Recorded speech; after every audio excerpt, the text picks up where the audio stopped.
question, Camila Zerar, Folha de Sao Paulo. Hi, Mr. Secretary. Before the G20 Chancellor's reunion, Russian Foreign Minister Lavrov criticized the politicization of G20 for addressing issues such as the war in Ukraine. How do you see this statement? And have you had any conversation with Mr. Lavrov during the G20 meeting or in the dinner last night? Thank you. Second part of the question first. I didn't have any direct conversations with Foreign Minister Lavrov, but we certainly, well, I heard him speak in the meetings, and I imagine he heard me speak, and many others as well. Second, in terms of the so-called politicization of the G20, I think Foreign Minister Vieira and a number of other colleagues addressed this very effectively themselves.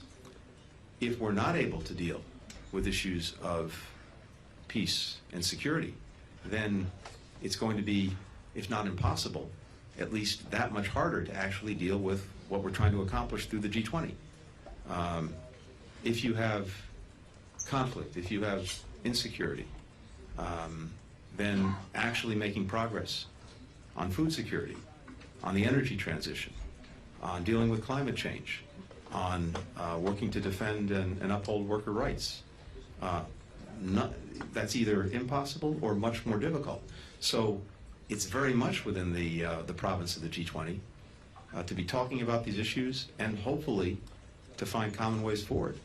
I think that's what the people that we represent expect of us. It's actually what pretty much people around the world expect of us, because the G20, even though it represents the world's 20 largest economies, is in many ways also representative of the entire global majority, even countries that are not at the G20 table, although we had a lot of invited countries to this session, and I applaud Brazil for doing that.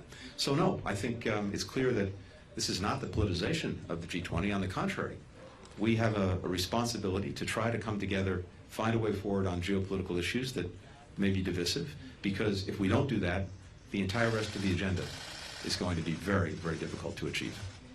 Thanks, everybody.